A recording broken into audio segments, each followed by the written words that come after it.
ಸ್ವೀಕರಿಸಿ ಇತ್ತ ಬಂದವರು ನಂತರ ವರವನ್ನ ಕಾಣ್ತಾ ಇದ್ದೇವೆ ಸ್ವಾಮಿ. ಅಷ್ಟೇ ಅಲ್ಲದೆ ಇತ್ತ ಕಡೆ ದೃಷ್ಟಿಯನ್ನು ಹಾಯಿಸುತ್ತಿರುವುದಾದರೆ ಹಣ್ಣನ್ನು ಬಿಡುವಂತಹ ವೃಕ್ಷವನ್ನ ಕಾಣ್ತಾ ಇದ್ದೇವೆ.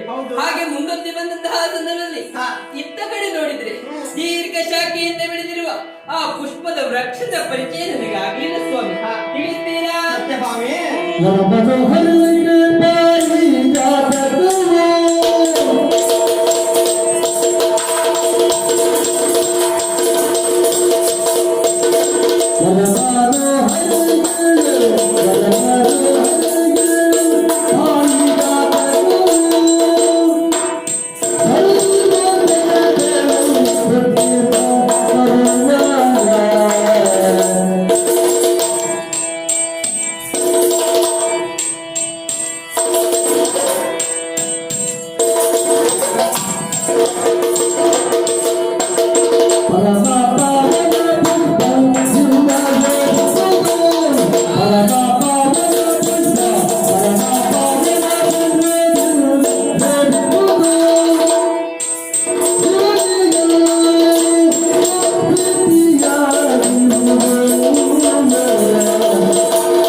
ಅದು ಸಾಮಾನ್ಯವಾಗಿರುವಂತಹ ಪುಷ್ಪ ಅಲ್ಲ. ಮತ್ತೆ ಹಿಂದೆ ಶರದಿಮಂದರ ಕಾಲದಲ್ಲಿ ಅದೆಷ್ಟೋ ಸುವಸ್ತುಗಳು ಹುಟ್ಟಿಕೊಂಡಿದ್ದವು.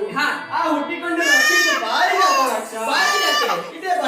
ನಾರದರು ನಮ್ಮಲ್ಲಿಗೆ ಬರುವಂತಹ ಸಂದರ್ಭದಲ್ಲಿ ಕೈಯಲ್ಲಿ ಹಿಡಿದುಕೊಂಡು ಬಂದ ಪುಷ್ಪ ಇದರದ್ದೇ ಹಾಗೆ ಇದೇ ಪುಷ್ಪ. ಅಂದು ನೀವು ಆ ಪುಷ್ಪವನ್ನು ಏನು ಮಾಡಿದ್ರಿ?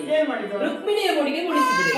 ಆ ಸಂದರ್ಭದಲ್ಲಿ ನನಗೆ ಆ ಪುಷ್ಪವಿಲ್ಲವೇ ಎಂದು ಕೇಳಿದಂತಹ ಸಂದರ್ಭದಲ್ಲಿ ಮುಂದೊಂದು ದಿನ ನಿನಗೆ ಪುಷ್ಪ ಅಲ್ಲ ವೃಕ್ಷವನ್ನೇ ದರಗಿಳಿಸ್ತೇನೆ ಎನ್ನುವುದಾಗಿ ಹೇಳಿದ್ರಲ್ವ ಸ್ವಾಮಿ. ಆ ಕಾಲದಲ್ಲಿ ಈಗ ಸನ್ನಿಹಿತವಾಯ್ತಲ್ಲ, ತಂದುಕೊಡಬಹುದಲ್ವೇ? ಸತ್ಯಭಾಮಿ, ಎಲ್ಲಿಯಾದ್ರೂ ಆ ಪುಷ್ಪ ತಂದೆ ಹೋದಂತಾದ್ರೆ ಆ ದೇವತೆಗಳು ನಮ್ಮಲ್ಲಿ ಯುದ್ಧಕ್ಕಾಗಿ ಬರ್ತಾರಲ್ವಾ? ಯುದ್ಧ ಮಾಡಿ ನಾನು ಯುದ್ಧ ಮಾಡ ನನಗೆ ಭಯ ಆಗ್ತದೆ. ನೀನೇ ಹೋಗಿ ಬಾ. ನಾನು ಮಾಡ್ತೇನೆ ಎಂಬ ಭರವಸೆ ಉಂಟು ಸ್ವಾಮಿ. ಆಶೀರ್ವಾದ ಒಂದು ಬೇಕು ನಿನಗೆ ಸದಾಕಾಲ ಆಶೀರ್ವಾದ ಉಂಟು. ಹೋಗಿ ಬಾ.